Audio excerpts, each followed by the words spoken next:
Tanner, happy 3rd of July, man. We're right here on the precipice of the 4th. I got my USA retro jersey on for it, so only a couple people at the office knew that reference. But Tanner, how about you tell us a little bit about yourself, where you're from, and what you've been up to the last couple of years? So I'm a four-time founder, three-time author.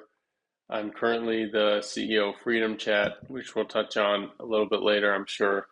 But I started my first company when I was 18. It was a nutrition company. I sold that same company 3 years later.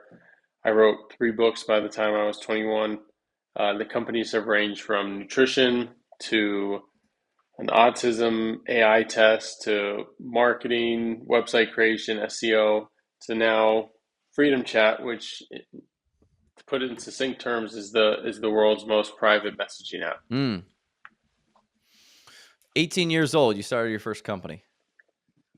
Yes, sir. So I'm assuming you're out of high school, and are you thinking about college, or are you just how did you decide to start a company at that point in time? Because like I said, I started my first business while I was in college, but 18 is Mhm. that's an early go. So, I've always been a reader, and if I wasn't moving, all these bookshelves would be filled with books. But when I was 15, 16, I really started to pick up reading, and I'd read about, biographies. And so every president, successful businessman, whether that's Jeff Bezos to Rockefeller to Andrew Carnegie, just doesn't matter the time frame. And they all had a certain temperament. They all kind of knew, I don't want to work for somebody. I like my ideas. I want to make something of myself. And they just knew, I'm not going to work for somebody. And I had that same mentality. Mm. And I just knew I never wanted to work for somebody. And growing up, I mean, I deviated from wanting to play professional basketball to being a Navy SEAL to, I mean, anything. But I always just wanted to be the best at whatever I was doing. And I knew I wanted to do it on my terms, not on somebody else's. I had no desire to do a 9 to 5 job. I don't think working 40 hours a week, quite honestly, is that tiring. For most people that complain about it, it's like run your own business for a year and then tell me you're tired. So I just knew I wanted to start my own thing, and I was just itching to get started. And I did what I could. I wrote some books to help fund this startup. I had some savings. I raised a little bit of money and then just dove headfirst into it, not knowing a thing about how to run a company, how to start a company. I did all the legal work myself to begin with. I tried to do the finances. I tried to do everything, and it was not like this straight shot. Start at 18, sell at 21. It was easy peasy. I struggled immensely, and I drove Uber on the side. So I moved out to Miami. I wanted to be on my own. I drove Uber on the side because I was struggling. My power was turned off. So I literally, what I ate, because all I could afford was raw eggs, protein powder, which was my own protein powder. And then occasionally I'd indulge myself in some canned tuna from CVS down the street. So That's that no wonder I was single during this time. lean and keto right there, man. No carbohydrates needed. Lean, disgusting. Yeah, I'm Yeah, it sure that was was. the smelly time of life. So did I just catch it right that you said that you wrote books to fund your startup? Yeah. So that was really the first business, was writing. I was a terrible writer to start. If somebody wants to, I have failed my way to success, and I'm still failing because I don't think, like my first book, I can't even tell you the amount of typos that were in it. This was before Chat GPT. Okay. So, I would get different theirs wrong. I would get just pretense. I would end every sentence with a preposition. It was just Stuff that bad. 18-year-olds do, you know? Yes. And so I released the book. I pumped it out to every one of my contacts, and it was a bestseller for its category as a motivational book. And then when you are a bestseller for your category, you get a check. So that really helped, but also the royalties. But it wasn't like I was a writer, and that really taught me that you can become anything that you put your mind to. Hmm. Like, and I went in this I thought I was a writer, and even though there's a tremendous amount of mistakes, people were, oh, so many typos in this book. Yes, you bought it. It's on Amazon. It'll be there forever. I can fix those. And by the way, it helped me start my nutrition company. So, like, it helped me understand and take criticism as well. So, those all got fixed. I wrote my second book because at this point, I wrote one book. I was doing pretty well. I started a nutrition company. And then I wrote a book called How to Achieve and Receive Anything You Want. And all these books are still on Amazon. And obviously, at 19, driving Uber on the side, I hadn't achieved everything I wanted to, but I wanted to call my shots from everything I've learned from every book. And I mean, like, I'm not yeah, I read occasionally. I mean, at this phase of my life, and since 16, and now I'm 26. So for 10 years, I've been 3 to 4 books a week consistently. And so I wanted to apply everything I've learned, put it into a book. Here's how the most successful people accomplish what they wanted. And this was not like a get rich quick type of scheme. It was, you have to believe in yourself, you have to work hard, you have to focus, you have to burn your boats, meaning you can't have a plan B. So I wrote everything. And so now I'm 26. I want to sell a few more companies. I want to, I mean, keep going. Eventually, I do want to be a billionaire, and I think I'm on that path, and I want to be able to point back. That's still a dream, is to become a billionaire? Yeah, not for billionaire's sake, so I can spend it. Billionaire because they're the ones that make the rules and run the world, and I think there's a lot of good that could be done. I want to change the healthcare system, and all these presidential biographies has me thinking about a 2040 run once I'm eligible for president. So, I mean, you heard it here first, and I wrote that in my book when I was 18 that I want to be president when I'm 2040. So in 2040. So I'm going to stick to that. That seems like a stressful job. I don't know if I want that one, man. It's just a lot of scrutiny. Regardless of what you do, people hate you. I mean, that's true. So how did you get the idea to write books for profit? Because like everything I've ever heard is that, 99.9% of authors make no money. And now you and me both know that like a lot of people will write a book to say I wrote a book, and then what they'll do is they'll like sell their speaking, or they'll sell their like I'm a CEO coach. I wrote this book, becoming a CEO. Oh, I despise people like that. But yes. This may not have been as big like when you wrote these books. But that's like a big thing now. But that said, I say that to say writing a book is just like generally not a super profitable thing. So I'm interested like where you first heard like write a book and it's going to be profitable, and then your 18-year-old brain was like, all right, let's just try it. So you're 100% correct. You don't make money from writing books, and books 2 and 3 they really don't make anything. And I mean, the people that can live and be an author are the J.K. Rowlings, the multiple times New York Times best-selling author. But this was, I'm 18. I wanted to leverage my time, and the way to do that is you create something, so you bust your ass and you work on something, and then it's there forever. Correct. So like you selling products on Amazon, you could be taking a shower, somebody's buying a product of yours. You start a company, like I wanted to leverage my time. So I'm not going to go work I wanted to, okay, what can I do to leverage my time where I could bust out a book in 2 months? In 2 months, I mean, that's partly why there are so many typos. I was sleeping 4 hours a night. My brilliant 18-year-old self said, I'm going to stay up all night and write. And yeah, and then the next morning I reviewed it and I'm like, what? Yeah. Is this a word? Yeah. Like, what am I saying?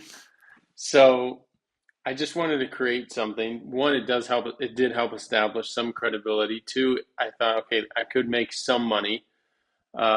Enough to get the job done, especially because if I messaged all my contacts, got my parents, my friends to message, like I bombarded people, and I can be wildly persistent. So if you don't tell me to stop and leave you alone, I will keep, hey, did you get the book? What did you think of the book? Oh, you really should get the book. Like, that's what I did.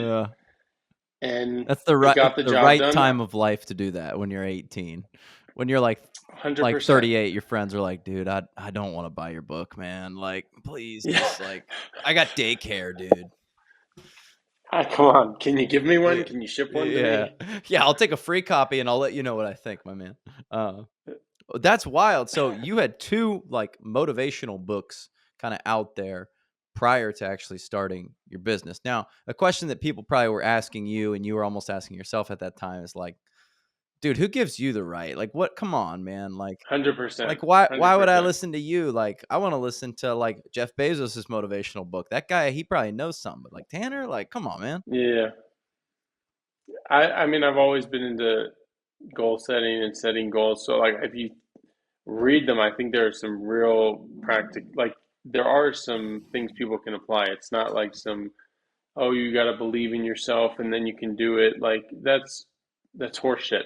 It's goals, how to set goals and how to accomplish every single one, but some of them just can't be accomplished. Like I do think there are some valuable lessons in there, but it was more so I wanted to call my shots and say, look, I know what I was talking about. And yeah, I'm 18, 19, but when I'm 35, I'm going to say, look, these books I wrote. And part of it is I'm thinking long term. Like I want to start, run, sell Freedom Chat. I want to start, run, and sell a healthcare company or a healthcare. Like, I mean, we can get into healthcare after this, like hospitals, what they do. And then running for president, be able to call my shots and say, look at everything I've done. I called my shots when I was 18, said I was going to be president 2040. Like I wanted to call my shots, and I still believe in that. Like the person that says I'm going to go do this, and then they do it, everybody looks on with mesmeration. So that was part of it. Make a little bit of money, put something in my name, establish some credibility, but just like start doing something. And I asked a few people in my family, and my whole family. I mean, I'm the only one in my family to not graduate from an Ivy League school. My dad, MIT, my aunts, uncles, Harvard, Stanford, like Oxford, only one. And so the more I also heard, hey, you can't write a book, you should go back to school. The more I wanted to write a book, the more I Mm, wanted to say, you know what, F you, I'm going to show you. right. And I see what you're saying, but there was many things that went into it. I'm just going to write a book. Uh, I've got thoughts in my brain. Let's put it to paper and see what we can do. well, I think what's interesting is you said that you had read so much at that time, and this is kind of an idea that's stuck with me, is that the people who become famous right now are not really like um, the most insightful people or even the people like on the front lines either doing the research. They're the people who are best at communicating those ideas. So like think about someone like Andrew Huberman. Hmm. Like he didn't do almost any of the research that he's discussing, but he's a great communicator of those ideas. So like if you're Hmm. able to communicate those ideas effectively and people are willing to listen, then that makes you like the new star of today. So just because you didn't like study goal setting at MIT, that doesn't mean that you're not allowed to talk about it because you might be a lot more qualified at connecting with people about that goal setting idea than that person. And so people like in the research field, they get mad because they're like, well, why is this guy talking about this? And it's like, dude, he's got something you don't. Like, I'm sorry that like people want to listen He to can that guy. communicate in Yeah. a succinct term. Yeah, in academia, there's so much fluff, and I don't have a whole lot of respect for them because it's you. Eventually, you got to put something into practice. You can't just theorize and well, let's think. Like, put it into some universal application. Can you get users? Can you make money from it? Can you change the world? Not just I wrote a paper. Like put it to use. And yeah, there are a lot of research studies based on goal setting, what it does for your brain, your well being, but I don't know how many people are going through .edu and researching some of this stuff. Like I did, and okay, let's put it into a book. Uh, let's break it down very clearly so someone in their early teens, late teens, early 20s could read it and find real value in doing so. Well, that's kind of the David Goggins story, right? Like he's sitting in front of this like seminar with they got like professors and like, mental toughness or whatever. And some professor says like, well, it's not possible for a person to overcome this thing, mentally based on toughness. And they're like, well, David, what do you think? And he's like, you guys probably aren't going to like this, but what the professor just said, that's bullshit. Like, I've done this, I've lived this. I've ran like a 240-mile race. Like, I know a thing or two about mental toughness that I didn't learn in a lab. I like went out and did this. Hmm. And it's like you You have do have to do yeah, it. it's like you have theories and ideas and like maybe you've even back tested them, but like you've never done any of this stuff. So, which that's one of the things I love about business is it's like just getting out there doing it. And what's the saying? Like it's a personal growth endeavor masquerading as a capitalistic pursuit, right? So it's like you're just trying to grow yourself, but like as you grow yourself, sometimes the business can come with you because you go, oh shit, like Hopefully. I'm not a very good communicator. I'm not a good leader. Like, dang, I don't know anything about Hmm. like GDP accounting or like, whatever this is. You have to learn all these things, and then at that point in time, as you grow, the business kind of moves with you. How did you decide on this like first business, this nutrition business? Because you've bounced from business to business. So like, I do want to hear about your overall thought process of how you decide on Hmm. businesses. And I imagine that's changed so much since you were 18. Like the book thing to the nutrition company, but like, where did that idea come from, and how did you put it into action? Uh, I think all of the businesses organically morphed into one another, and I'll explain that Mm, after this. But the first one was, I mean, when I was 18, going on 19, I mean, I was an amateur type bodybuilder. Like I was obsessed. More so, uh, I got in a bad car accident when I was 17, mm, 18. I was committed to play college basketball, and I was so depressed and upset. The only thing that really made me feel better was in the gym. So I got massive, like really big. mm, And I just, you know what? I'm gonna make my own protein powder. Let's see what we can do. I just wanted to, like, it was that one was pure desire. There was no, I did no research on the economics of the business. Like, it was terrible. And I wrote an article about this on my website. I the business was not going to be successful, and as soon as I placed the orders, had them the warehouse set up, I knew that. I mean, it cost me $25 to make it because I'm doing smaller order right. quantities. Shipping was 15. I'm selling it for 40. I can't acquire customers for that. Like, oh my gosh, what did I just do? Like, I didn't do any research into it. Um, so that was pure desire. And then I realized, okay, this business isn't going to succeed. So basically, I cut that whole business for Pretoria Nutrition at a loss. I to a wholesaler. So basically, let's say it was around 100,000 worth of product that could be sold. Sold it for 10,000. Put that all into a small product called Thought Calmer, which was like a natural stress relief supplement, Mm, cheap to make. Uh, I mean, 4 to 6 week lead time. Could sell it for $40. So I did that. Proved the concept with the $10,000. Raised couple $100,000 from an angel investor I knew. whoa. Okay. We put it into like it just things started to happen. So the protein wasn't going to work. That was all gone. Sold it like at a loss, basically. Got Thought Calmer, raised a little bit, and then made a sleep supplement.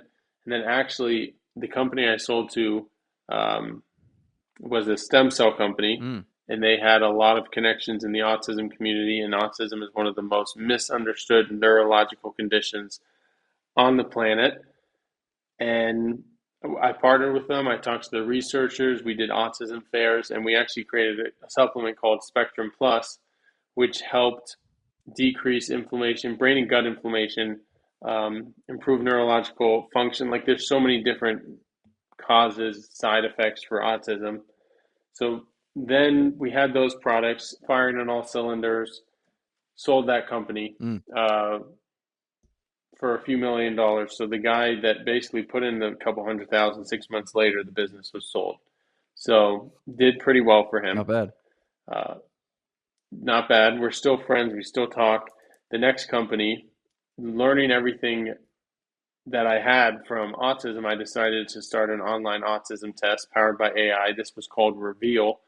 And again, what I said, autism, it's people think of it as binary. You have autism, you don't. You have autism, you don't. That is so wrong. It is quite literally a spectrum. So you and I are both on the spectrum. It just varies in intensity. You could be in the first percentile, the 0.1 percentile, you could be in the 100th. But it's not just that. It based so what we did is we created a 36 question test, Mm. partnered with licensed therapists, and it was based on your behavioral, your social, and psychological. So you go through, you get a unique autism score, What age groups is and this targeted towards? Like grown-ups or kids too? Everyone. it would be everybody. So we would take that into account, like your age, your gender, and taking all this information, we would then spit out, oh, here's your behavioral, here's your psychological. So if you got an 80, you're in the 80th percentile, like you're higher on the spectrum in behavior, psychological, social, and we'd spit out a score. And then we'd actually recommend the appropriate actions to take. So connect with a therapist live within our portal, take the supplement, which was our Spectrum Plus, um, watch pre-recorded video content for like speech therapy. So quite, I mean, honest to God, I think it was brilliant. There was a need. We got 16,000 submissions in 6 weeks. We blew up. But here's where a few things went wonky. Is one, the therapists that weren't in our network cried foul. Yeah, I was gonna say this Two, feels like this is going to be controversial. yes, they hated it. Hey, you can't do that. You can't do it. And it was sort of like healthcare. It's not because we weren't doing a good job. It's because they needed a commission, even though it took them 2 freaking years even to diagnose one child. Like it's just disgusting. And then autism score, obviously, you can't technically give a diagnosis online. So I was getting all these threatening letters, and I'm 21, going on 22, having just sold a company, no medical degree. Yeah, this is not the fight I wanted to be in. I said, you know what, whatever. And I shut that company down. But it is such a travesty because I think that is the future for autism. Because you connect with a therapist right now. One, it takes 2 years. And most of the time you just talk to them and the diagnosis is completely wrong. Like ADHD is on the spectrum, Asperger's. It is such a wide spectrum. Mm. And we were helping people. So I think, I mean, it's a travesty. That's what it is. But Do you think the medical landscape has I, changed enough since then for that to still be something? Because obviously, like, there is a lot of, like, video therapy and things like that now. mhm, And even, like, it has Hims where it's changed. like, "Oh, I can get my whatever weight loss drugs, over the mail. I just see a doctor and boom, it's sent to my house." I think we were early and underfunded, but I mean, I know because there was a online mental health startup that just raised, I think, near $100 million, and I'm like, okay, we were just too early. We didn't have enough backing, but I do think that has a future, and that should be the future for autism, and we'll see what happens there. But that was definitely like a little passion project because I met some of these people at these fairs. These parents are stuck, like they just don't know what to do. Um, and people really do look down on people with autism and think, oh, it's like a disease. Well, it's a neurological disorder, and it's not curable, but there are certain things that help decrease brain and gut inflammation, like stem cells, diet, because a lot of kids with autism are very picky eaters, so it kind of just exacerbates the problem. Mm. Anyway, Well, that's I mean, you can see, like, it gets me riled up. It was BS that it got shut down like that. well, that's something that more people are talking about now, like the Red 40. They were saying that, like, it's bad for kids who are on Hmm. the spectrum because it, like, hyper excites them, or even maybe kids that aren't on the spectrum, maybe all of it. I think in 20 years we'll look back because now, thankfully, Robert Kennedy is phasing that stuff out. I think we'll look back in 20 years and be like, how the hell was this stuff legal? You look at the increase in autism, and I know a lot of people want to point it to vaccines. I think the majority of it is related to our diet. Um, I think there's a lot of things that can be pointed to diet, not necessarily vaccines. So if we'll look back in 10 to 20 years and say, I don't know how this was allowed, how red, yellow, all these dyes, they're essentially glorified, colorful poison. Mm. How it was legal to put in food, no idea. Mm. Yeah, interesting. So, was that a big capital expenditure? Because I'm sure you sell this business and you're excited. You're like, dude, I'd like. Most people have to wait until they're I can take on the it's world. 60 years old to sell a business, and I just did it in 2 or 3 years. You probably are also like kind of like, not to say like arrogant, but like you're 20 years old. You already started and sold a business. Like you're dumb and arrogant anyways when you're like 21, 22, 23. Let alone after you like sell this company. So like, what were you thinking about that like little bit of money that you had? Was it like, I need to protect it, or I need to go all in with this? I need to be aggressive. And then when that business ended up not working, like, was that tough? Yeah, I mean, I've lost all my money twice. So one was basically with Vittoria Nutrition when I had to switch from protein powder to capsules. Like I lost everything.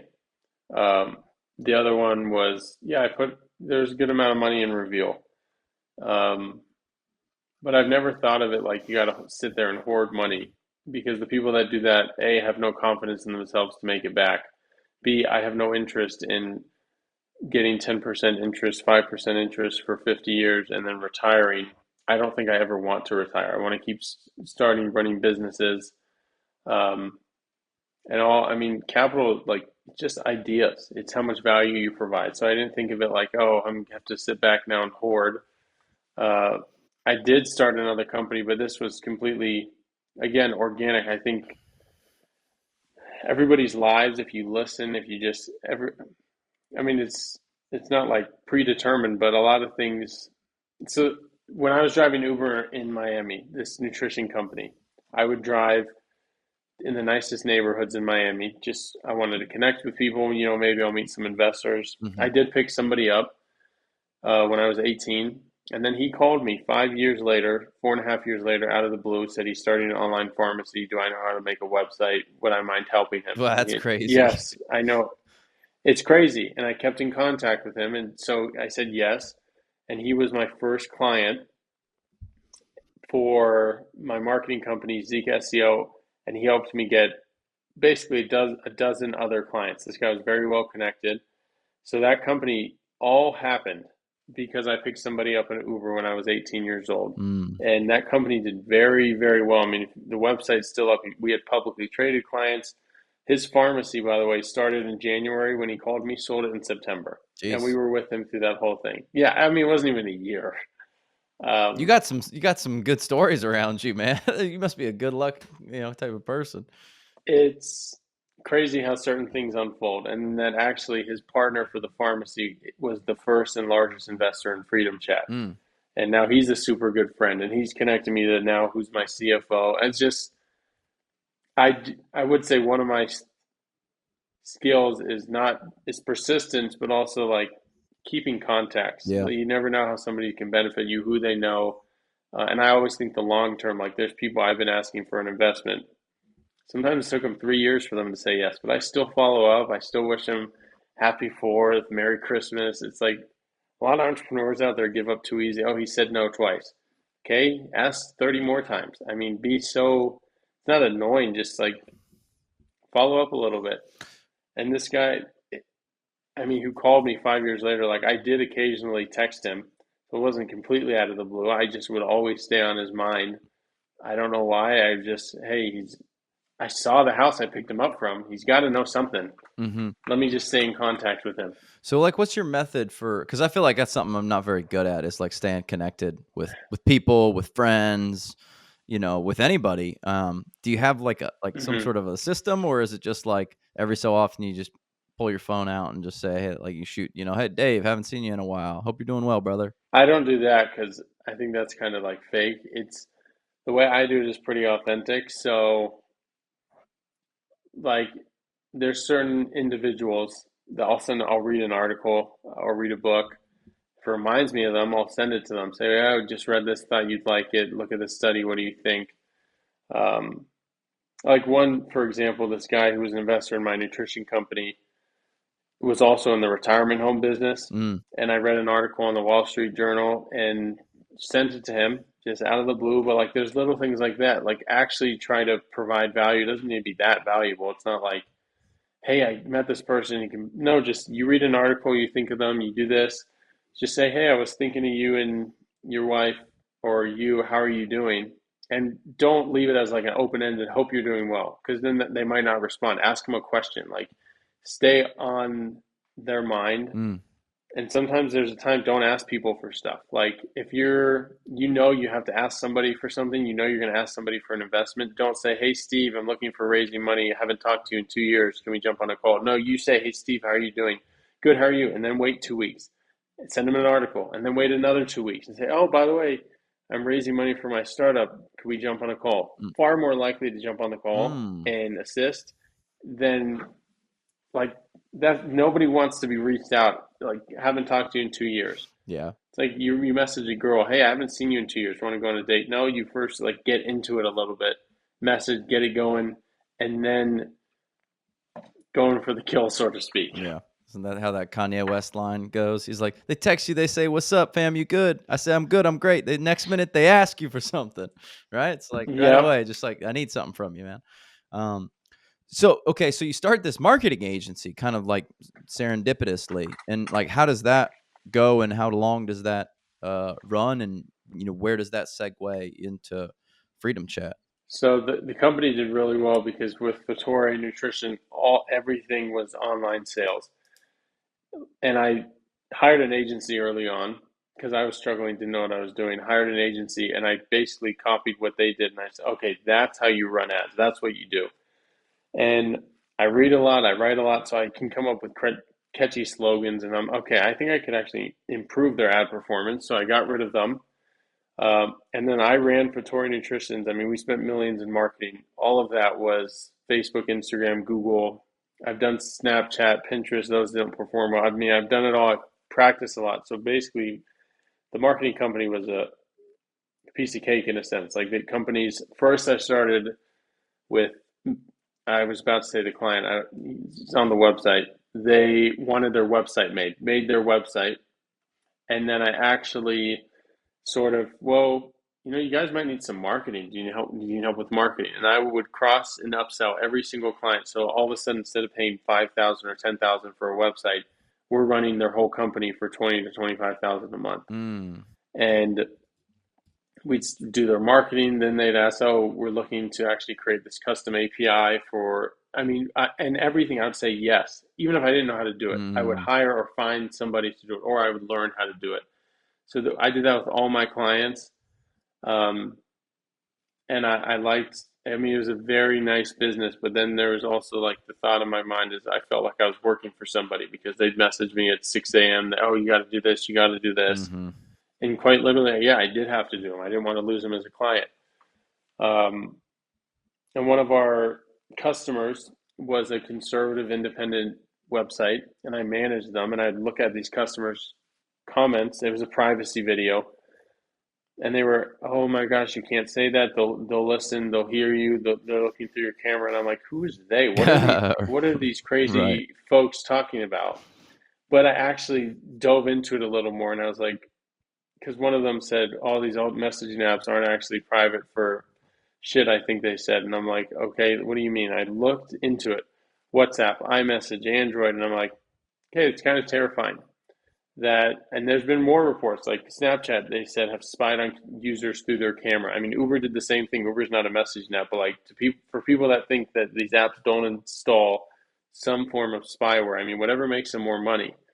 So I went down the rabbit hole. I looked at WhatsApp, I looked at Telegram, I looked at all these apps. I'm like, okay, I don't think it's a coincidence that this, I mean, directly coincides with the increase in spam, social security fraud, all these images, videos being leaked, text messages being leaked. Let's see, let's see if we could do something here. So I messaged five of our clients, and I mean, they're CEOs, they're good guys. I like to become friends actually with my investors and my customers. I think it's better business practice. I know you're not supposed to combine friends in business, but they're much more likely to keep spending with you, much less willing to leave you if they like you as a person. Yeah, I mean that's like 50% of our business model is, you don't try to do it like, in a shisty way, but 100%. Like if you like them, we go out to dinner, we have drinks, I'm gonna see you again. You come to the facility, I'll come to yours. Like that's a big part of what we do. You'll keep working together. Yeah, I mean it's at least gonna make it a little bit harder for them to break up with you. Just a little bit harder. Like, gosh, A well, little we bit. really like them. I mean, so Yeah. So I messaged these five individuals. I'm thinking of starting this. What are your thoughts? All five of them said, "Yeah, go for it." I said, "Well, you do realize that if it grows enough, I'll have to shut down Zeke SEO, which was my company." So yeah, understood. If you think there's something here, I mean, the research clearly indicates that.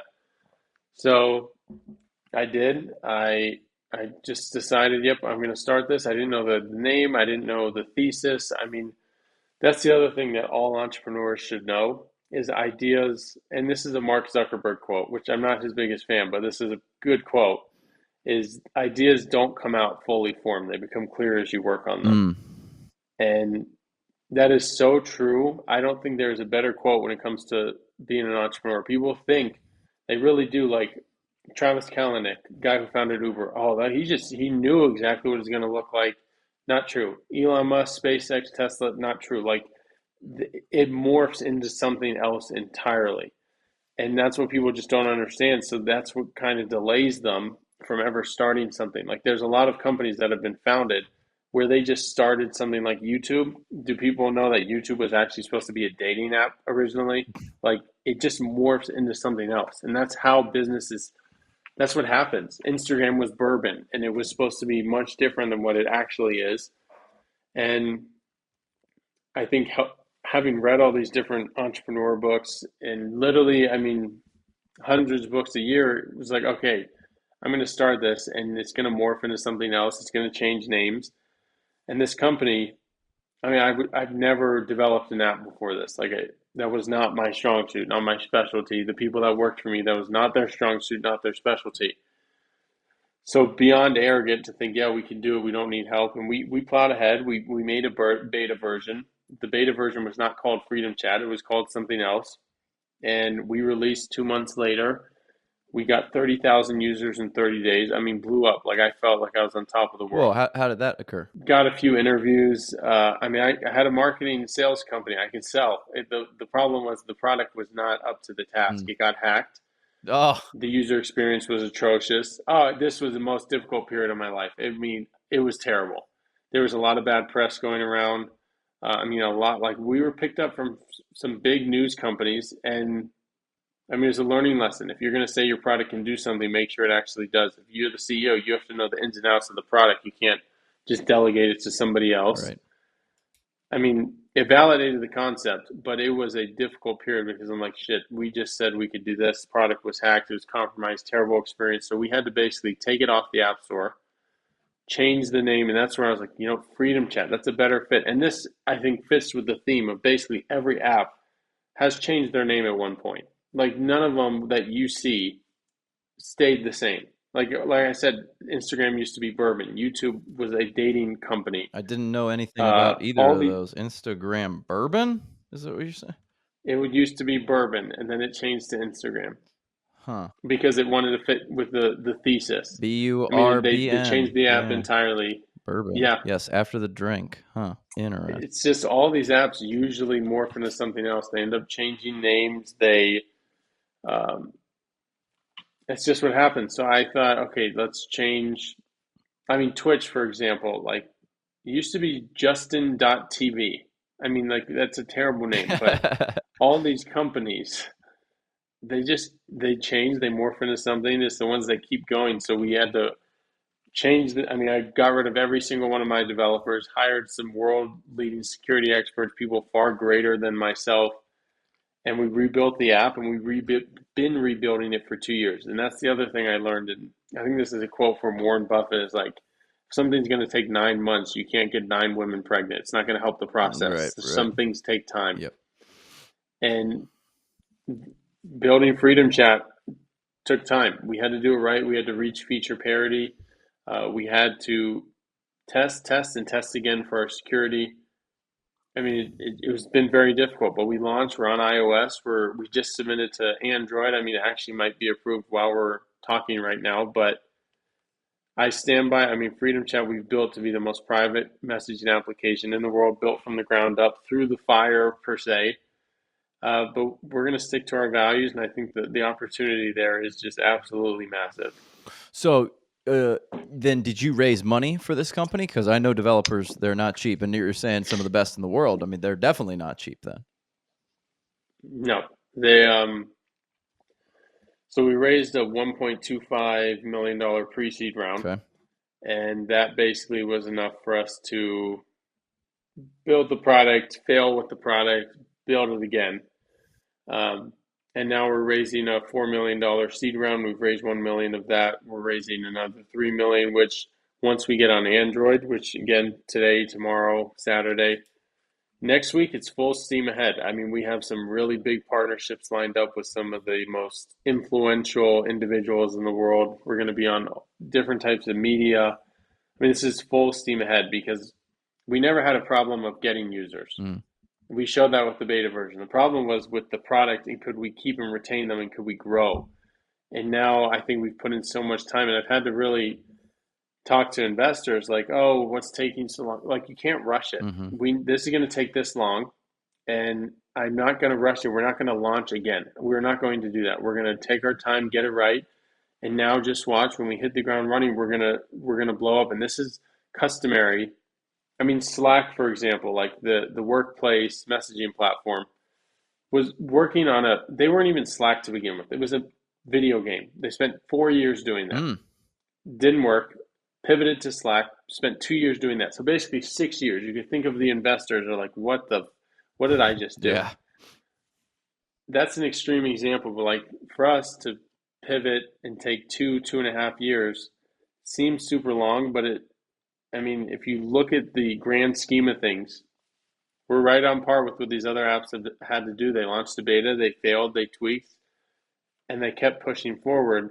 Ours was severe because we were hacked. I mean, I got a ton of negative publicity, and I like to think that 99.9% of other entrepreneurs probably would have quit, should have quit. Uh, but I really just, no, you can't quit. You can't let somebody like this dude wrote a really nasty article about us. He definitely works for a Hmm. competitor. You can't let him win. You can't let somebody else punk you like that. And whether that's stubbornness, arrogance, craziness, mix of all three, I'm not entirely sure. But So what is the issue with these other messaging apps? You know, I know a little bit, but I don't know a lot. Like, why would you be worried about iMessage or you mhm. know, the other messaging apps, WeChat or WhatsApp or whatever? Let's say, so WhatsApp, and this is something where you're talking about researchers. I think I do a good job, our team does a good job of breaking things down very in clear terms.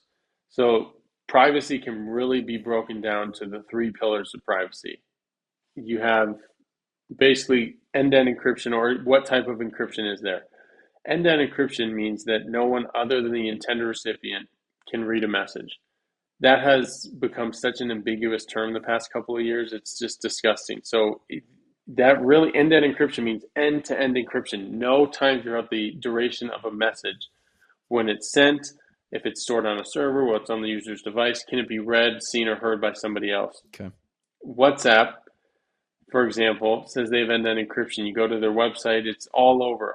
I mean, and they've pivoted the past 3 years. They used to be just because they want to keep up with the times, see what users care about. But if you report a user on WhatsApp, they can see the last 5 messages, which I think is okay. That's bullshit. If you can see the last 5, you can see the last 10, you can see the last 20. So it's end-to-end encryption when you want it to be. Mm. They can also I mean, with USB, I forgot what it's called. I haven't used one in forever. Plug it into another computer, back up your conversation, see it that way. So end-to-end encryption.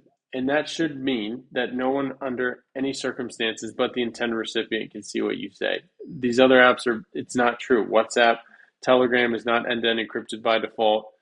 And then let's go to the second pillar, which is, do you store messages on a server? Freedom Chat does not. As soon as a message is successfully delivered, it's removed from our servers. Telegram, WhatsApp, iMessage, all these other apps store. I mean, users look at it as oh yeah, that's convenient. It also can be a security vulnerability. If you're storing everything you've ever sent for the past 2 years, 5 years, 10 years, I mean, think of it like this cloud over your head. There's a lot of baggage there. There's a lot of things people said that they wouldn't want to get out. And you see these trials. All of a sudden, somebody's in court, and oh, Steve, you said this thing 6 years ago to Melissa. It's like, what the? I don't even remember saying that. Mm-hmm. It's there. So that's the second pillar. The third is, do you have commercial use of user data? And a lot of these apps, again, so WhatsApp, let's give them the benefit of the doubt. Let's say, yeah, they do have end-to-end encryption, which is not true. But well, let's say they do, and they don't even store messages on the server. But do you have commercial use of user data? Yes, the answer is yes. Can you really be speaking privately? If somebody knows who you're talking to, when you're talking to them, where you're talking to them from, your likes, dislikes, their political affiliation, their financial information, that's not actually speaking privately. That's more akin to a social media app than a messaging app. Mm. And so a lot of these apps, they portray we're private, but then they take every piece of information they can about you, share it, to me, that's not right. That's not private. If you can't prevent screenshots and screen recordings like Freedom Chat, if you can't prevent media from being saved like Freedom Chat, if a user can't edit, unsend, and self-destruct something at any moment, at any time, it's not really private. Like, you want to be giving people the same confidence as the spoken word, and that's what we're trying to do, and that's what we do at Freedom Chat. These other apps just they don't. What about like iOS or something like that? Is that just similar? It's stored somewhere, and I don't know about the Yeah, the user data if that's somehow being sold somewhere or some way. I know they're tracking you because when you drive around on like maps and stuff like that, I mean, I know that you they're get the yeah, you advertisement. get the Yeah, ads, or like the weird one is like if you drive to your girlfriend's house every Sunday at 6 o'clock, it'll be like it'll take 20 minutes yep, to get to da da da's house. You're yeah, like, what is that? So, like, it's yeah. you're learning I'm my not habit. going there Yeah, this it's like you're Sunday. learning my habits. So, I mean, you hit it right on the head. It's every message you send, they actually, like, that's used for advertising for Safari. mm, I mean, I had a buddy of mine, and he has a beautiful home on Miami. It's like on the water. And he sent me a video, and he's like, "Look at my new cold tub and hot tub." Because I mean, that's a thing mhm, for some fitness junkies. You go in the cold yep, tub to the yep. hot tub. He didn't even text me. He sent me a video, and then all of a sudden, I'm going on Safari, and this was a few years ago before I switched from Safari, and I'm getting advertised for cold tubs and hot tubs, and here's the nearest vacation to Miami, and I'm like, what? What? So, did Like, he here's text the word hot tub, cold tub? he didn't text. So it was Nope, just like, check nope. this He said out, it in and a it's a video. video. So so what? Let me get this Yes, straight. So your thesis there is somehow they were able to like analyze what was happening in that video, deduce that you might be a potential customer for that, and then start advertising to you. yes. I mean, and that was a message. That's sick. That's what happens. And I mean, iMessages categorize people's photos. Uh, Well, it's just, that does happen because I see like in my phone, it'll like open up and show the little picture of the face of the person, and it'll be like photos of yeah. Max, photos of Chris, and it's like, And you're like, I never. How did? yeah, I never Well, like how? tagged Well, those because I things sent you a together message. somehow, right? So yeah, that's what I mean. Like the deeper you're going to dive into it, the more concerned you're going to be. And when people think like, I don't care if people see what I say, just wait. Wait till you become someone in power. Wait till you have an enemy. Wait till you said something where the political tide turns a little bit, and all of a sudden, what you said about trans people in 2016 now isn't politically accurate. Like, Hmm. just wait.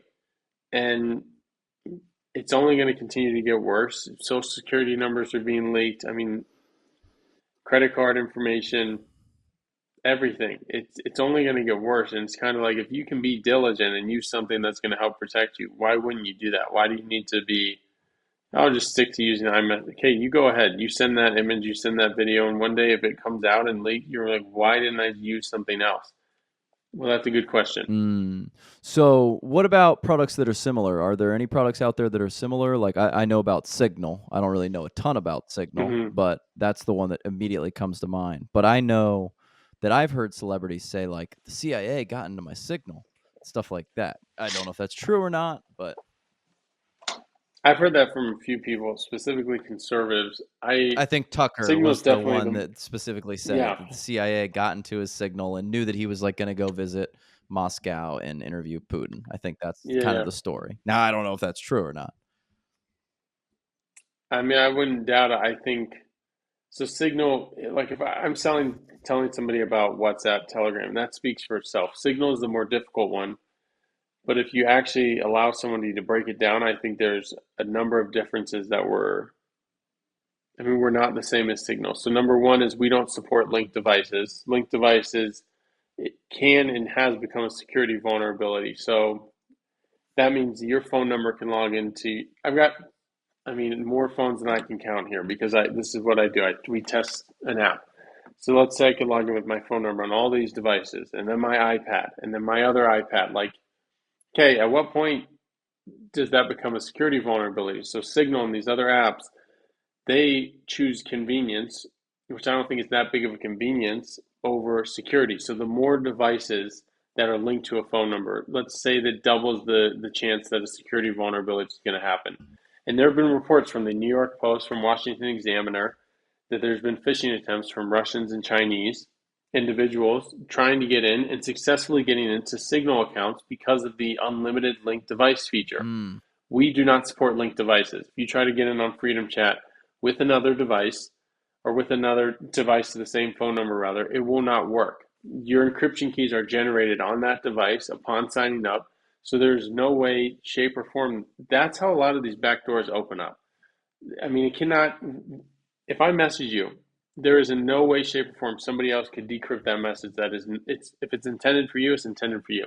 What happens is they get into another device, and then all of a sudden it can go to device A, device B, device C. Well, okay. I mean, at what point do you say enough is enough, and that's a security issue?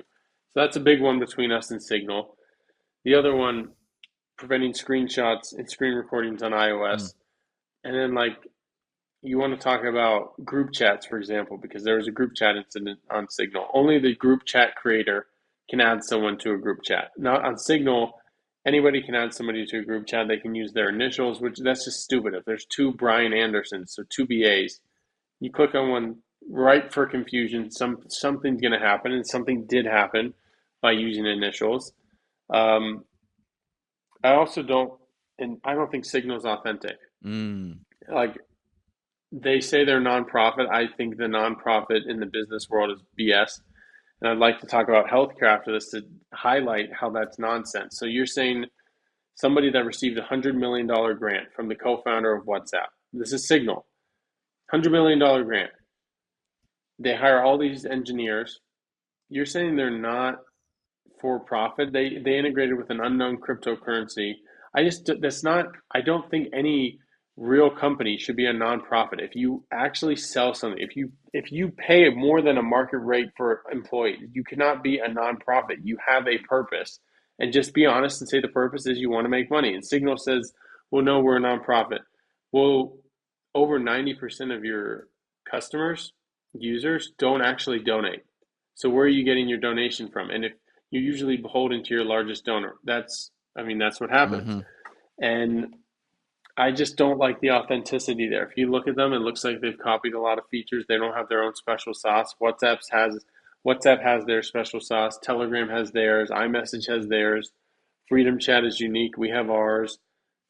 Just be honest. Have your uniqueness. Have your authenticity. And I think there's little to no authenticity there. Like that's my thing. I don't like the linked devices. I don't like um, how they handle group chats. And this is my opinion. Some people, oh, Signal's the best because they're okay. Then keep using them. Mm-hmm. I mean, just go ahead. I think it's also concerning the amount of conservatives that have said they've had a conversation leaked. And if you look, I mean, Signal is, regardless of your political affiliation, I mean, they are the most left wonky doodle organization on the planet.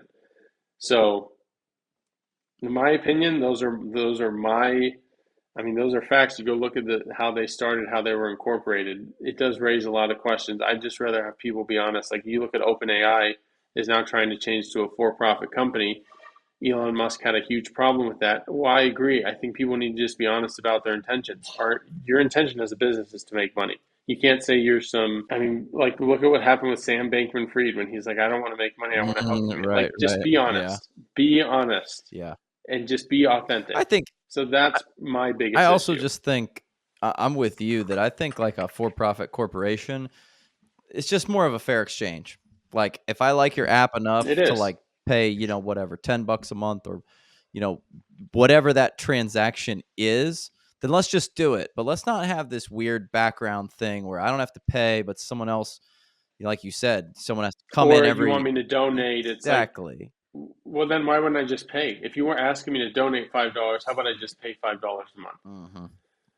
It just bugs me. Like, be authentic, be what you say, and then, I also just think it's less yeah. sustainable. Like, so what? Like, so at some point in the future, like if you don't get the donations, is this service going to shut down? Like, let's just, Or what are you going to have to do? You're going to revert to what? What are you going to do? Because that's the thing. Their costs are. I mean, look at they're ballooning, but their users do not actually donate. So what are you going to do? Like, it's just a sustainability thing. I mean, OpenAI, same thing. You look, there is no way to sustain it because you can't be spending $5-10 billion a year. You're not going to get that out of the goodness of people's hearts. They want a return. That's Yeah. capitalism. Yeah. So, talk to me about. I want to ask you about books before we turn to healthcare. You said that you're reading Hmm. multiple books per week. Um, what does that look like fundamentally for you? I thought I was a pretty big reader, but I'm like, like maybe one book a week, maybe. So what does that look like for you? How did you begin that? What are you reading? How are you deciding what to read? Because like 3 to 4 books a week, that's like I gotta imagine some of that's just like, well, that was okay, but wouldn't read it again, kind of thing. Yeah, yeah, yeah, definitely. Um, I'm what my wife would call a competitive reader. I read as much as I can, as quickly as I can, while trying to retain as much information as I can. Okay. Like it's not, I love sitting there and looking at words. No, I love learning. I feel inadequate if I don't learn something. And the more I learn, the stupider I feel, quite honestly, because I'll read about healthcare, I'll read about AI, I'll read about ancient history, I'll read about why the body temperature is 98.6 degrees. Like it really varies tremendously. And I pick it up, but usually what I've done, and I made a website for this where I have book I recommendations, was gonna and this is ask. what I wish I did when I was early. Like 18, this is what I wish I did, because most people, you go to Amazon and you type in best business books, and usually those are the best business books because they're the easiest to read and they tailor to the masses. But if you want to actually get the most value for your buck, go look at what Jeff Bezos recommends to read. Go look at what Elon Musk recommends to read. Go look at, like, then you'll start to see, oh, I see why he thinks the way he does. Mm. Oh, I'll see why this guy thinks the way he does. Like, that's been so interesting, and I'll dive into one individual at a time. So I really, I saw what he, when he gave this interview, and he's concerned about the existential crisis of, oh, this is why he feels that way. So Mm. doing that for Charlie Munger, Warren Buffett, Elon Musk, like that has really helped. And so I kind of just make my way through individuals. I'll see what they recommend. And then sometimes it's just like, hey, I want to know that. Like presidential biographies. I want to read every single presidential biography. I want to know the entire history of the US. I want to know, well, how did certain things come to be? Like it's curiosity, but also like how can this apply to business? Mm. And I want to know how these individuals think. And I think that's the best way to do it. If I can't get a lunch with them, and right now I can't, then I can read the books that they've read and see kind of into their thought process. Yeah, I'm looking at your site right now, and you got Elon and Jeff Bezos and Zuckerberg and Larry Page, Warren Buffett, and so on and so on. And there's like hundreds of books recommended across through these guys. Yeah, it's probably reaching into the thousands, and there's some, like there's a lot of overlap, I but was there's, gonna I ask. mean, it's Yeah. kind of interesting to see how these people think. And their book recommendations are much better than what you would find on Amazon. Like some of these books that I've read from Larry Page or Warren Buffett, like they'll have 20 reviews on Amazon. And so people don't pick it up. But I read, I'm like, that is one of the most informative, insightful, enjoyable books I've ever read. And then there's some books that have 10,000 reviews on Amazon. And I'm like, this was just, I mean, I could have wrote this in a week with Chat GPT. Like it was just, it's boring, it's dull, well, it's tailored to the masses. That's So pop music, right? It's like, okay, it's like, pop music. that was all right. Yeah, it's kind of catchy. It's like I wouldn't listen to it. It's not for me, but like, if it's on, I'm not Yeah. going to be like, oh, Somebody it's else likes it. terrible. Do you have any books then that you immediately like when someone goes, oh, your favorite books or the books that you recommend, something like that? Do you have a few that you immediately are like, well, this, and this? I'd first, I mean, I wish it was that simple. My brain doesn't allow it to be that simple. It's kind of like, well, what do you want to learn? Or if you're just trying to get into the grand scheme of things in business, well, then I'd say read 2 to 3 biographies first. If you're struggling with the thought that these are like extraterrestrial beings that Elon Musk is, well, if you look at Elon Musk, he is the way he is because of how he grew up. And he's ridiculously persistent. Like you can see into his life. Same with Jeff Bezos. Um, so I'd say read 2 to 3 biographies, and you could do the Elon Musk one, the Rockefeller one, Steve Jobs. See how these people. I mean, they're relentless. They're crazy in a good way. Read a psychology book. Influenced by Robert Cialdini is great, and then some finance. Everybody needs to understand Robert Kiyosaki, Dave Ramsey, and let's say like the millionaire next door type Yep. mindset, because there's multiple philosophies. Some people think, and these are the idiots, like, oh, I don't need to budget, I will make more money. It's like, well, how is that working out for you, Steve? You're 36 and you live with your mother, so Yeah. clearly you need to do something different. But I don't think you should be the Dave Ramsey and cut off all your credit cards and you live off like rice and no, I think there's a mix. So people should have like a good grasp of the fundamentals and everything. You should know a little bit about physics. You should know a little bit about religion, biology. Like you get a firm foundation first, and then you also that helps you. Oh, this is what I want to pursue. This is what I'm interested in, and then it just makes for more interesting conversations. That's what I found. Yeah, this is something that I heard recently that I think you'd like is that the with so much information present now on the internet, like the smartest people in the Mm-hmm. world aren't the people who can go find that information. The smartest people in the world are the people who can decide which information to apply and when to apply it. Mm-hmm. So it's like, yeah, like you said, like Dave Ramsey. Like I got a friend who's like all the way down the Dave Ramsey thing. And I'm like, that like fundamentally what he's saying is true. Like if you save more money and invest Yeah. more money and don't take on debt, that's a good thing. But to your point, it's like, well, when does that not need to get applied versus get applied? And the people who can Yeah. make those decisions, not just about finance, but about the world and about life, like, hey, I'm going to listen to Dave here, not here. I'm going to listen to, Robert Kiyosaki here, not here, and so on. Those are the people who go on and have success. I thought that was really interesting and insightful. I agree with that. And there's a quote that it's like the definition of an intelligent mind is when they can take two ideas, listen to them, process them, and then make their own conclusion. Like a lot of people today, oh, why are you listening to that podcast? It's a left wing podcast. Well, I mean, you can listen to something, you can process it. Doesn't mean that you have to agree with everything they say. And a lot of people today are, well, I only listen to something that reinforces my beliefs. Well, that's not healthy, or I mean, that's just not the proper way to think. So it's that quote is correct. If people, all this information is available, it's how do you discern what you want to follow? With do you want to follow it all the way, 70%? I mean, it's exactly what you That's said. what I catch, like, with people who are, like, extremely religious, like, they don't really wanna hear the counter argument. It's like, well, hey, if you, like, firmly believe in this thing, then you should wanna hear all of the counter arguments because 'cause they're all just gonna reinforce your position that you're right, like, at the end of the day. It's like, Hmm. now I know I think it's Charlie Munger who said, "I don't, give my idea unless I can state the other person's counter argument better than they can." I think that's Yeah. brilliant. And I mean, I've read every single, not every single, but a really good amount of biology books. Uh, then also religion, and I am a Christian. I think I've chosen like just people that choose one path, and then I'm not even going to entertain the other. Well, that's not an intelligent way to live. You should read both arguments and then make an informed decision. Mhm. Yeah. So talk to me about healthcare. So you said maybe that's a future company then.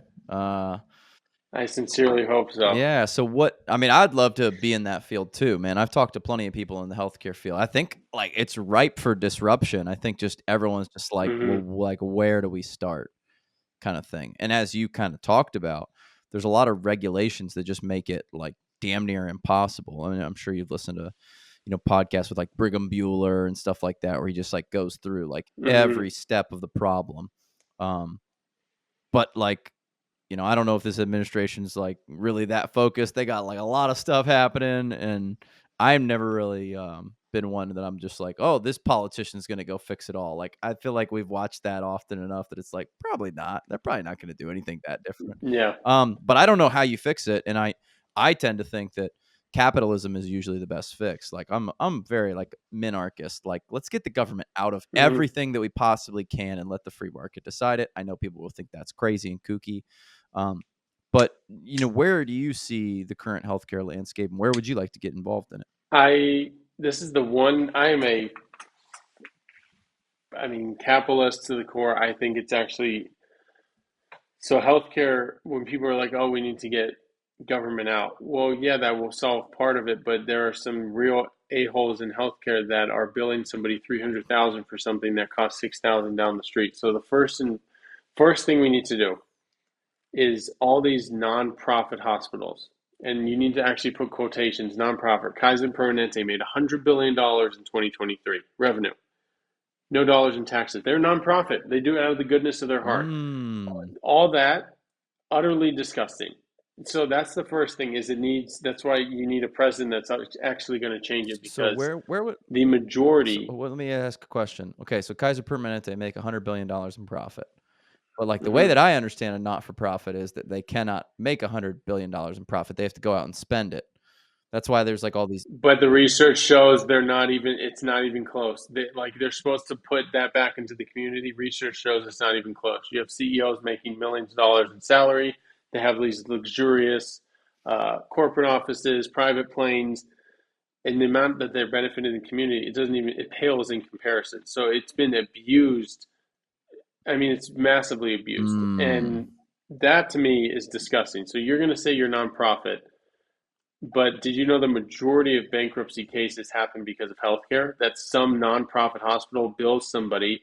It's like, wait, you're nonprofit, but you're going to put this person, you're going to garnish their wage, you're going to put them out. And even though that this service that you gave them, you're billing 300,000, 200,000, actually really cost you 6,000, really cost you 5,000.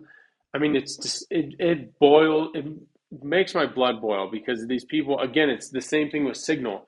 Just be honest. You're not a non for profit. You pay your doctors, you pay your nurses, you yourself, your CEO, you make millions, but this is not a charity. You have an obligation to make money, so just state that. And then these local communities, these states, the federal government makes no money off of these. But not only that, we grant them subsidies. We help them with their research. And all they do is they take up 20% of our GDP. They bankrupt everybody. So that's number one is get rid of that they're going to pay taxes, okay, first and foremost. And if you want to reduce your tax burden, you can do what these other corporations do. You can invest in R&D, you can hire more, you can expand, but you're not going to do this BS anymore. So that's number one.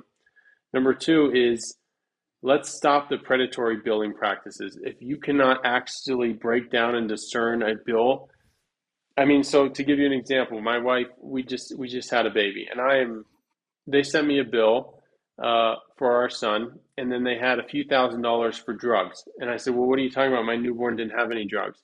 And they said, oh, what do you mean? Well, he didn't have any drugs whatsoever. Why do you have $2,800 for drugs? And they said, well, let me check on that. You know what happened is they removed it. So mm. the amount of people that probably don't fight back and they just send a bill, and what they do is we're going to send it and people are going to pay it. Maybe they'll fight, and we'll say it costs us 5,000. Actually, costs us five. So if they pay anything above that, we make money. So that's first. No more predatory billing like that. You cannot be charging $18, $26 for a pill of Advil or Tylenol. I mean, come on. So Well, to your point about that's where I'm that, like capitalism gone bad. well, I don't like. I think that part of the problem is people think that's capitalism, and I'm like, that's not capitalism at all. No, that somebody being an a-hole, like that's sick. I just can't even fathom that. Like maybe okay, $6 and it 26, I mean, that's as much as the bottle itself costs. Like, you're really going to do that? You're really going to do that when you're billing this person 60,000? It's just so we need to change that. Number three is people should know the cost of their treatment as much as possible beforehand. Absolutely. And when I say I want to start a healthcare center, I would love to start an actual healthcare center. And the way you do that is you sell a private messaging app for a few hundred million. You have some capital behind you. Uh, so this surgery center, let's say, and you had to replace your hip. So all these others, there's some in New York, like the Langoon, NYU is known for its disgusting billing practices. Mm. You get your hip surgery, they'll bill your insurance 500,000, even though down the road it might have cost 5,000, 50,000. Your insurance says, yeah, we'll pay for this, and you think, okay, great.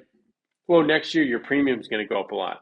So let's say we have a healthcare center and you go and you can see, well, this is how much your surgery is going to cost. Here's the estimate. Here's the worst case scenario. Here's the best case scenario. Here's what we think. So be transparent up front with people. Here's how much your drugs are going to cost. I mean, again, like I said, my wife just gave birth. These hospital beds, terrible. It's like sleeping on a brick. The room wasn't that big, and it was $5,000 a night. Is it really $5,000 a night? Like, it's all this stuff. It's like, no, here's how much a room is going to be. Here's how much this surgery is most likely to be. Here's how much this, like, how much does it cost to actually get a bottle or a capsule of Tylenol, of Ambien, whatever they're giving you? Like, be transparent. So if we change that at a legislative level, like, first and foremost, change the tax system. They're the only, I mean, I cannot think of something that's ripping off the country more, other than these huge universities that want to act like hedge funds, like Harvard, 53 billion endowment. Not only do they not pay taxes or 1% in taxes, they also get all these grants, subsidies. That's okay. You're going to act like a hedge fund. You're going to be treated like a hedge fund. These healthcare centers, you're going to act like a for-profit corporation. Great. I'm all for that. You're going to be taxed like one. You're not going to, these predatory billing practices going to stop. And then, yeah, government should not be capping the cost of something, but they have to cap the cost of something when there's people that, well, Medicare, Medicaid, they're doing this. Now let's bill this uninsured person 300,000 because they have to pay it. If not, we'll take them to claims court. We'll garnish their wage. So I think this is the only real problem in the U.S. that does not have one clear solution. There's many things that need to be done. Uh, I mean, there's a shortage of doctors. Why is there a shortage of doctors? Well, we've made it hell and a half to get them to be a doctor. They have to basically go into 500,000, 300,000 of student loan debt. It's like, again, the universities, healthcare has not even kept pace with inflation. It has far exceeded it. So maybe if universities weren't billing so egregiously, there'd be more doctors. They take on more debt. It's There's just a lot of things to be done, and I don't see any way to get it done just from pure entrepreneur. I mean, I don't think that's. I think there's many things that need to be done here. Definitely, it's going to be a multi-step process, but I think just that transparent pricing would, I think that would fix so much of it, honestly. It really Because would. then, okay, look, I'm deciding, I need to get my hip done. I could just like scope out, like, okay, well, I know OSU is pretty good. Ooh, OSU is $50,000. Like, let me check on, the Methodist hospital. Okay, Methodist is Yep. 35,000. Okay, what about this one? Like, ooh, that's 25,000. Like, that's the cheapest, but like, I don't know about that hospital. Here's their reviews. Here's what, like, Dude, there's no reviews why. on like hospitals. Like, you try to No, it's a you black try to find box. a doctor, and there'll be like one review, and you're like, this literally life or death experience, and I get one Yeah, they're review. about to cut open my hip or Yeah. my heart, and So my girlfriend works in surgery, and she's like, her business idea is like, I want someone to sit in surgery for me and just watch what the doctors do, and just make sure that they're A, not doing anything unnecessary, and B, that they're not using any equipment that they don't need to use. Because she's like, it happens. charging you for that or risking She's you. like, this happens all the Yeah, time where it's like, let's just do a little knee scope. Let's just check on it. And she's like thinking to herself, like, we don't need to do a knee scope. This should be like a 15-minute yeah. surgery. Like, we don't need to do a knee scope. Or like they'll pull out all this gauze. Or, dude, like I had ankle surgery, and then they give you this whole like contraption for like cooling. And they go, well, don't worry, we're just gonna bill your insurance company for you. I was like, I don't need like a water like continuous thing to wrap around my ankle and run cool water like around my ankle. I'm I have good. no idea how much that costs. It's probably like $1,000. They're like, well, we're gonna bill your And then just insurance. hand it to your insurance. But Exactly. your insurance, it's like a virtuous circle. That needs to stop, because the other thing, this socialism doesn't work. It's hard to budget when you're using other people's money. So the hospital, it's hard to budget, and they don't care what they bill because they pass it on to insurance, and insurance passes it on to the consumer. It's like, well, no, if insurance, like, actually, no, we're not going to pay 35,000. That should have cost you 1,300. But it's not just insurance, because then they're going to charge us. I mean, for a family of five, you could spend 30 to 40,000 a year on healthcare insurance, and then there's some that they can reject. It's like that is a glorified version of the cartel. Both need to be held accountable. It is the biggest, most disgusting, I think, most easily fixable, because there's multiple things that can be done. It's not like, oh, how do we? I mean, healthcare insurance is relatively modern. It's less than 100 years old. It's not like this has been Yeah. around. Yeah. So, Well, my and buddy's an actuary, and he goes like, it's not an insurable risk. He's like, this doesn't make any sense. Like, you are going to get sick. Like, that's not something that we do insurance on. Is something that is like definitely going to happen. At least with like death Yeah. benefit, we can calculate how long of a time frame is this going to happen. He's like, this doesn't make any sense to put insurance into this system. He's like, it's illogical. Some things should not be insured. And sometimes when people get older and they're like 90 and we try to buy them a few months and it costs 300,000, like I just think we need to be more transparent with the cost and not passing it on. Oh, we postponed somebody who's 95, we postponed their life 5 months. Now it's handed off to the taxpayers. It's like, okay, well, we need to think about the long-term ramifications here. Yeah. There's so many things to be done. So here's my big business idea when it comes to healthcare is it's like reverse insurance where I pay in and then I have like a doctor who's like my rep, right? And I get a pick. It's all transparent, whatever. I pay in $5,000 a year, which is like pretty much about kind of what, insurance costs nowadays. And then that's like my doctor's kind of like budget, if you will. Now you gotta think through this, right? And that's his budget to keep me healthy. So like if he's like, dude, you're super healthy, like we're gonna do $1,000 or $1,500 worth of blood tests and scans and stuff like that. He basically kind of pockets the rest, if you will. Now I know you're gonna be like, well, why wouldn't he just not do anything? Well, eventually, because like when I have those big like claims, like you knew Alex's heart was gonna blow up, but like you didn't do anything. Well, then kind of he's on the hook in the reverse side of that to like cover some of those costs or Yeah. some sort of like a mutual like cost sharing structure. So his incentive should be to keep me healthy. And I've had people on this podcast where they're like, honestly, the incentive is to get people sick or keep them sick or keep them on a drug. And that's why when you go to a surgeon, you're like, hey, my ankle hurts. They're like, all right, like, let's cut it open. Let's, their incentive is to get Yeah. you into the surgery. Duh. Their incentive is not really to be like, you just need to stretch or you need to strengthen your ankle. That's like all you need to do. It's like you have plantar fasciitis. We can do like a little tendon shaving or something like that for you. Doctors need to be more proactive, 100%. Because all healthcare it's reactive instead of proactive. Yes. That's the other thing. It's, hey, you got heart disease. Well, I mean, we could have known that like look at this person's diet. Look at their, it's going to change. That will be the next company because it needs to change. All right, man. You call me if my idea has any legs to it. I will. I expect a call in a few years. All right. Well, Tanner, is there anything we didn't cover here that you really want to get out, man? This has been fun. Really interesting to hear your insights on business and life. I appreciate it. I mean, we've covered a lot. My closing argument or closing topic would be just if you've got an iPhone, go download Freedom Chat right now. Send a few messages. You're not going to want to use another platform after you do that. Got mine right here. I'll have to get it on there, man. Yes, you will. Leave us a 5-star review. Add your girlfriend, your mom, your dad. Just start sending messages. It feels different. Try to take a screenshot and see it being blocked. Unsend a message. It's a different experience. So go use it. You're on Android. I'm looking still in review. Believe it or not, they take their sweet ass time when they're reviewing. You ain't gonna get that done tomorrow. I can promise you that, man. They're gonna be resting on 4th of July. Oh my gosh. Actually, I don't know. They might be like in the Philippines, so you might get it done tomorrow. They're in India. They're in India, which is difficult when you have an issue. You try to contact them. It's near impossible. Yeah. Well, sweet, man. Where can people find you? I know you got your website. I'm looking at tannerhaas.com. Yep, tannerhaas.com. Go to freedomchat.com. Download the app. You can subscribe to my Freedom Chat channel. I'm not the biggest fan of social media, so other than my Freedom Chat channel, I really don't post. I got my website. Other than that, just take one of those 3 actions.